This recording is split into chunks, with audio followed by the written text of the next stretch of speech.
ఈనాడు ఈ వేదిక మీద నుంచి మా మిత్రులు అడ్లూరు లక్ష్మణ్ గారికి నేను ఆదేశాలు ఇస్తున్నా.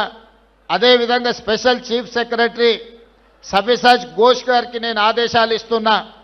తెలంగాణ రాష్ట్రంలో ఉన్న అన్ని తండాలకు బీటీ రోడ్లు వెయ్యాలి అని నేను ఆదేశాలు ఇస్తున్నా. ఈనాడు మా లంబాడ యువకులు చైతన్యంతో వివిధ జిల్లాలు వివిధ రాష్ట్రాలకు వెళ్ళి వ్యాపారాల రూపంలో ఆర్థికంగా ఎదిగినరు. తండాలో ఉన్న వాళ్ళు సైకిల్ మోటార్లు కొనుక్కున్నారు, బయటకు వచ్చిన వాళ్ళు కార్లు కొనుక్కున్నారు.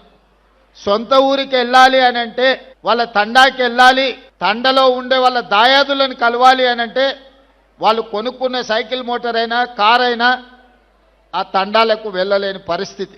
వాళ్ళు బయట ఎంత గొప్పగా రాణించినా సొంత ఊరికి వెళ్ళి సొంత వాళ్ళని కలవాలనుకున్నప్పుడు రహదారులు లేని పరిస్థితి ఈరోజు మన రాష్ట్రంలో ఉంది.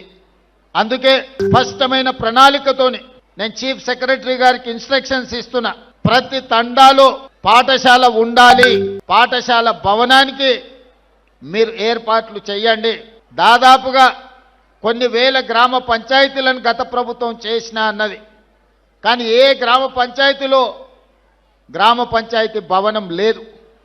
గ్రామ పంచాయతీ భవనం లేకుండా గ్రామ పంచాయతీ సర్పంచ్ ఎవరైనా గిరిజన సోదరుడే అవుతాడు. అది గూడాలు కావచ్చు, తండాలు కావచ్చు. గ్రామ పంచాయతీ లేకుండా ఏ విధంగా వాళ్ళు పరిపాలనను ముందుకు తీసుకెళ్తారు?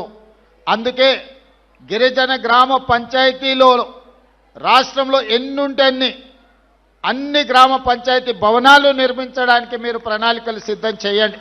ఖచ్చితంగా ప్రతి తండాకు రోడ్డు వేసే ప్రణాళికను ఈరోజు తీసుకోవాలి అని చెప్పి మా ట్రైబల్ సెక్రటరీ గారికి ఆదేశాలు ఇస్తున్నా.